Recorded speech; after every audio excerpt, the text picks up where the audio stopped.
तू खालचे खाली राहू द्यायचं होतं. हॅलो गाईज, आईने आज एक मोठा लफडा केलेला आहे. मी तुम्हाला दाखवतो काय केलंय, तुम्ही पण बघा. चला इकडे बघा एकदा. तर गाईज आईने बघायचं काय केलंय तू. डोसक्याला ताण दिलाय माणसाच्या नुसता. डोसक्याला? होतच नाही तर बरोबर. बरं गाईज, हे तुम्हाला काय दिसतंय, ही आहे ज्वारी. तर गाईज आईने काय केलंय माहितीये का, ही कोटी ऍक्च्युअली रिकामा ताण खरंच ना. गव्हाची.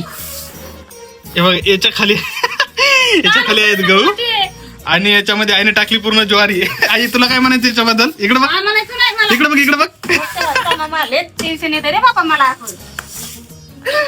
आई पूर्ण रेडी झाली भाई. आईनं पूर्ण ज्वारी मिक्स केली गाईज, पूर्ण ज्वारी.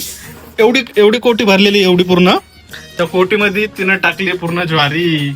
आता गहून ज्वारी मिक्स. आता याचं खायचं दिरड. आई बघ इकडे जरासा. आई वरी बघ, आई कारनामा केला. तू खालचे खाली राहू द्यायचं होतं. अरे पण ते मला काय माहित तुम्ही असे कारनामे करणार तू पण. खाली होती ना थैली, मग खाली ठेवायची तुया. जेवरची वरची वरच राहू द्यायची. पण तुला कळलं ना का त्याच्यात बघावं म्हणून ते ज्वारी आहे का काय.